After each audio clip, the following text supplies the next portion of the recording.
I'm Edie Lush here with Hub Culture in Monaco at the Transition Forum. Speaking to one of the panelists from this morning, Thomas Chalumeau, thanks very much for coming along. Thank you very much. Chief Strategy Officer for Orange in the Middle East and Africa. Now you've got some really interesting projects, but before we get to the specific projects, tell me about the strategy behind what you're doing.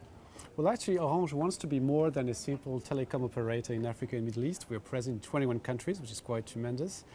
But we basically want to become one of the largest provider of digital services to the populations in order to increase our brand awareness and to increase the stickiness of the clients to Orange. So basically, we are engaged in the process of investing into new areas of revenues. So it means mobile financial services as a first step, but also energy as a very interesting step forward. And we believe that the market is tremendously changing. We have been observing a tremendous fall in prices in batteries and solar panels over the last 2 years, and we believe that it's really opening up new areas of revenues for a major telco operator like Orange in Africa. So you're either the number one or number two provider in those countries that you mentioned. Correct. So tell me how you're working with some of the smaller scale-up companies. Well, we came to the conclusion that to be very agile and to go into new markets very quickly, we really needed to partner with startups, be it local startups or more global startups present in Africa. So for instance, we are currently launching a new system called the Pay-as-you-go solar home system, which will be payable by Orange Money and branded around the Orange Energy new brand in Africa. And we have definitely decided to team up with people like Bbox, Delight or other partners, which brings us the technology, also the knowledge of this sector, while we are bringing the obvious assets of Orange in Africa, meaning the brand, a strong reputation of reliability, and the mobile financial services payment brick, which enables to really step up this program very quickly and to target a position of being one of the largest distributors of solar home system in Africa in the next 2 to 3 years. What else are you doing? You've got 2 other projects to tell me about. Well, we have 2 other projects indeed, very exciting for us.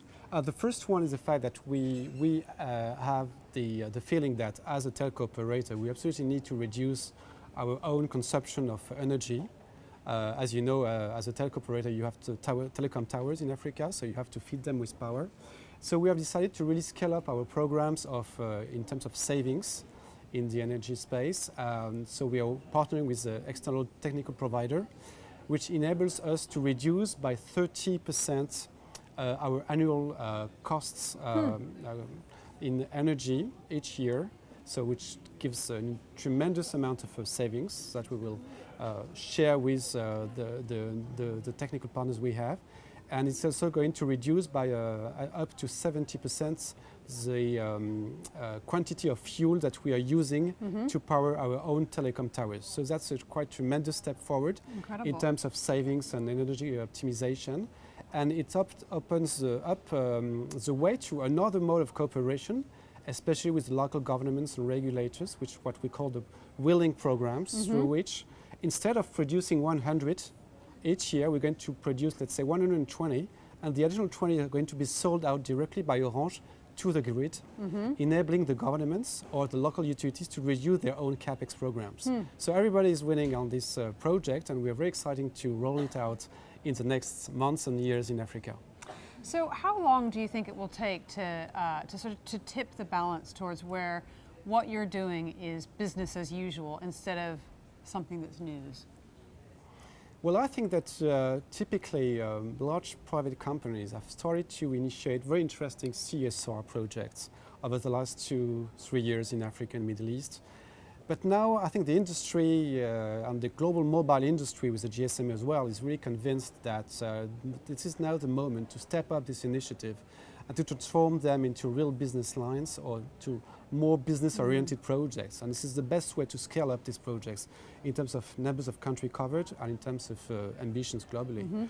So what I see in terms of next development is that in 2-3 years, large private companies in Africa will be really have stepped up their programs in all these matters by a factor of 2 or 3 with a huge societal impact, because obviously when you bring energy to a household or to a city, you are transforming lives on a daily basis.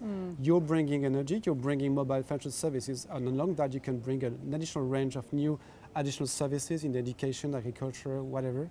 And that's really a life-transforming impact. So this is what drives us in terms of passion so far on these projects. And we are very happy to team up with local startups, with governments, with regulators to advance also with international donors on this common agenda. Thomas, thank you very much for stopping by Thank Hub you so much. Culture here in Monaco, and I'm Edie Lush.